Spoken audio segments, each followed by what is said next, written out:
Chapter 33. Princess Esmeralda. 2 palace guards had just come off duty and were making their way toward the kitchens, where one of their wives worked as a stewer of meats, and the other as a keeper of the gravy boat.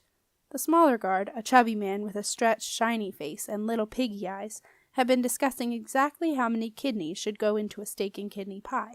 His thinner, rather ratty companion, who was beginning to feel queasy, almost stepped on a dazed Jenna as she stumbled out of the undercook's coat cupboard. In a moment she found herself grabbed by her arms. "Well, well, well, what be here?" asked the piggy-eyed guard, whose eyesight was none too good in the dim light of the lower reaches of the palace. "Where be thy palace livery, my girl?" Jenna stared at the guard. She had the oddest feeling that she almost understood what he had said. "Thou art a stranger here," the piggy man growled. "A trespasser upon the royal guard. 'Tis a grave offense. Thou wilt have to answer for this." Jenna had the distinct feeling that it was better not to say anything just then. She was aware of the ratty guard staring at her. She glanced up at him and saw a look of panic in his eyes. "Let her loose, Will. Do you not see she wears the garb of a royal princess?" The piggy guard peered at Jenna so intently that his eyes became little slits in the rolls of fat in his face. Beads of sweat broke out on his forehead, and he let go of Jenna's tunic as if he had just had an electric shock. "Why didst thou not say?" he hissed angrily to the ratty one. "Forsooth, I have said, if thou didst not prate on so with kidneys and stews and gravies until my stomach revolts against me and my mouth fills with bile, then thou wouldst have seen with thine own tiny eyes." Jenna's head was spinning.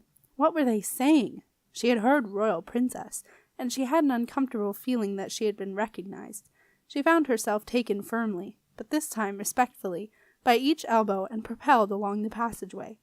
Jenna listened to the guard's excited talk, catching some of the words and trying to make sense of it. "There will surely be a reward for us, Will. To have found our lost princess will be truly marvelled at." "'Tis true, John, and what a great joy for the queen to be reunited with the daughter she had feared drowned. Perchance we might see a queenly smile once more." "Maybe, though I do not know what we did ever see a queenly smile, Will, if truth be told." Will grunted in agreement, and Jenna was respectfully asked to climb the stairs, if she pleased, up to parts of the palace, more fit for her royal person. Soon they emerged into the long walk, and it was only then that Jenna became sure that the glass had not only transported her back to the palace, but back through time as well. The long walk was just as Sir Hereward, one particularly talkative evening, had once described to her. It was full of ancient treasures, not the strange exotic finds that Milo Banda had strewn along the long walk, but a rich array of history that belonged in the palace and told its story. There were beautiful tapestries, finely detailed paintings of princesses and their nurses, palace dogs, visiting magicians and soothsayers, even a great bronze of a rare blue dragon, which had a look in its eye that reminded Jenna of Spitfire. The palace was not the quiet, hushed place that Jenna was used to. It was buzzing with activity. The long walk reminded Jenna of rush hour at the Ramblings. Hundreds of palace servants, all immaculate in their palace livery of a gray tunic or dress, with a deep red stripe around the hem, were bustling to and fro on important business. Some were carrying trays of small covered silver dishes. Some had stacks of documents. Many were clutching palace message bags, which were small red folders with the palace crest stamped upon them in gold.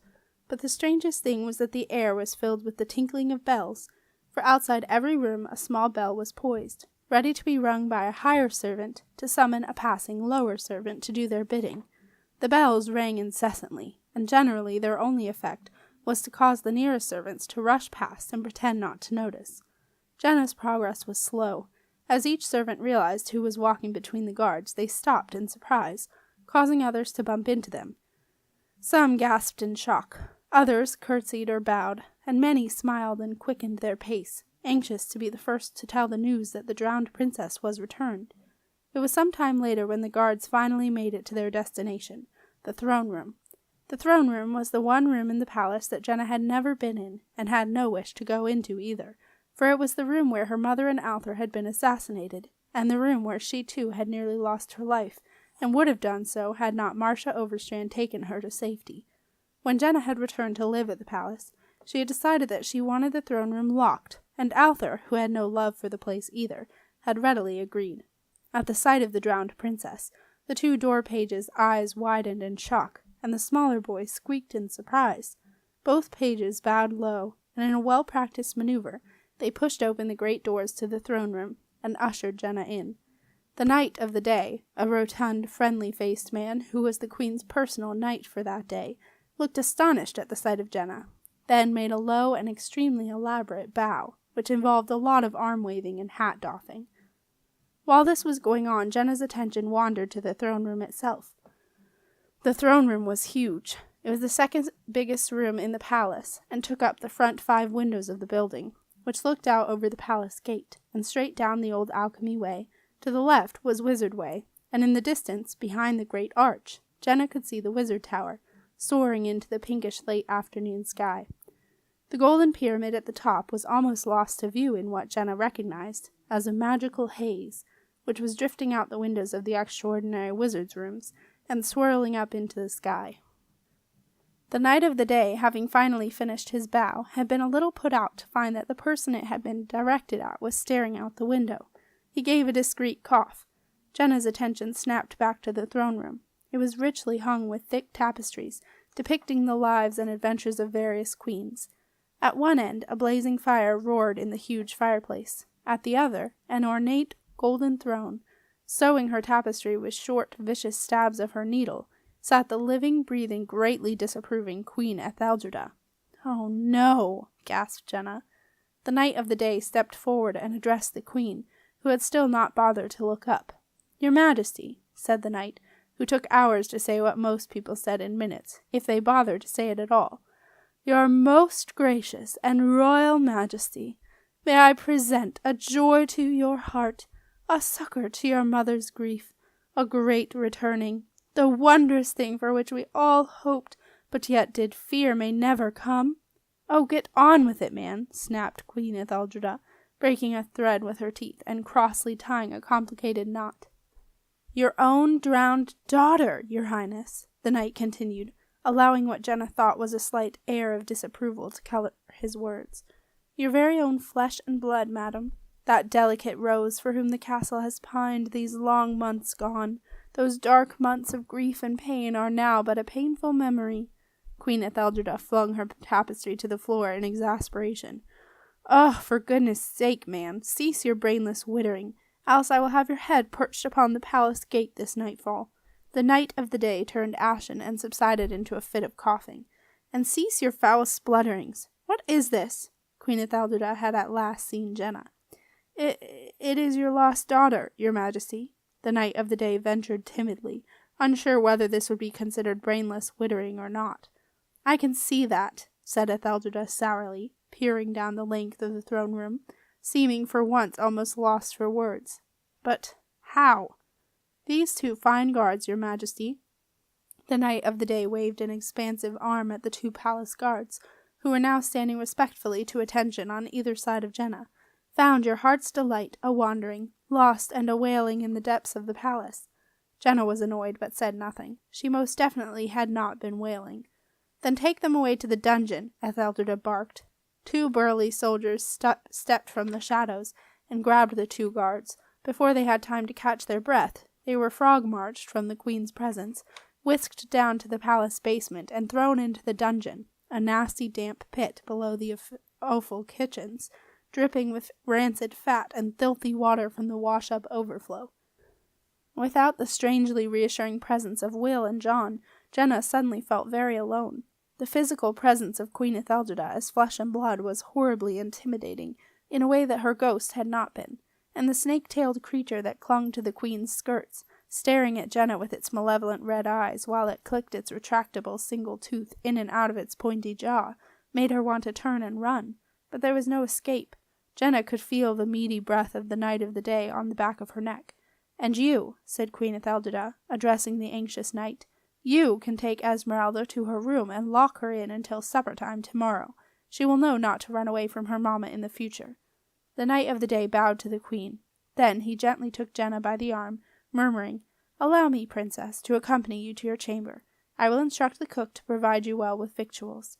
Jenna had no choice but to let the knight of the day escort her along the corridor and take the familiar route to her own room. The ghost of Sir Hereward was leaning against the wall, gazing into space, looking bored and listless. At the sight of Jenna he looked amazed. He He snapped to attention, bowed respectfully, and then, smiling broadly, said, "Welcome home, Esmeralda. 'Tis a most happy outcome, for we did fear thee drowned. Now I have some merriment for thee, for thou seemest to mine eyes a little pale and distressed. What, pray, be the difference betwixt the griffin and the pomegranate?" "I don't know, Sir Hereward. What is the difference between a griffin and a pomegranate?" Jenna smiled. "Ah, I shall not send thee forth upon my marketing. Her! Oh, I see. Very funny, Sir Hereward." As the Knight of the Day ushered Jenna into her room, Sir Hereward peered at her. "Thou art changed, Esmeralda, changed in thy speech. 'Tis the shock, no doubt. Rest well, princess. I shall guard thee from harm. Thy mamma shall not enter." The ghost bowed. The Knight of the Day closed the great doors to Jenna's room, and Jenna found herself alone in her room, or rather, alone in the drowned Esmeralda's room. Princess Esmeralda's room had a creepy feeling to it. Not only was it cold, damp, and growing interesting crops of furry green spots in various places, but there was a miserable, even malevolent atmosphere about the place. Jenna wandered around the room, which was surprisingly decrepit for a princess's bedchamber. The floors were rough and bare, with splintery pieces of wood coming off the boards. The meagre curtains were threadbare, and did not even reach to the bottom of the tall windows. Great chunks of plaster were missing from the ceiling. There was only one small candle beside the bed, and of course there was no fire in the grate. Jenna shivered, and not just from the deep chill in the musty air. She sat on what she thought of as her bed, and discovered that it felt nothing at all like her own bed. But Jenna hardly noticed the lumps. She was too busy thinking about Septimus. How was she going to find him? She had somehow expected him to be waiting for her as soon as she had come through the glass, but now she saw how foolish that had been. She was in a whole new world, and Septimus could be anywhere in it, anywhere at all. He could even be much older, so much older that she would not recognize him. In fact, he could even be dead. Jenna shook her head to try to get rid of such pointless thoughts. Arthur had been quite clear about this. The glass she had gone through was completely 169 days after the glass that Septimus had gone through. 169 days was an important alchemical number, being 13 times 13. Jenna was good at math, and soon she had worked out that Septimus would already have been in this time for about 5.5 months, if Arthur was right. But where was he? She lay back on the bed and tried to figure out how to find Septimus, while she watched a large spider rappel down one of the bedposts. Being the true princess that she was, Jenna was quick to feel something sharp digging into her back, and she wondered how Princess Esmeralda had ever got any sleep at all in such a lumpy bed. What could possibly be causing it? Exasperated, Jenna tipped the mattress up to see if she could find the problem. Underneath the damp old feather mattress, which smelled strongly of chickens, there was a large leather-bound book with sharp metal corners. On the cover was written, "The very private and personal diary of Princess Esmeralda, not to be opened or read by any person, especially Mamma." Jenna picked up the diary and let the mattress go with a thud, sending up a cloud of dust and mold spores. "Achoo!" she sneezed. "Achoo! Achoo! Achoo!"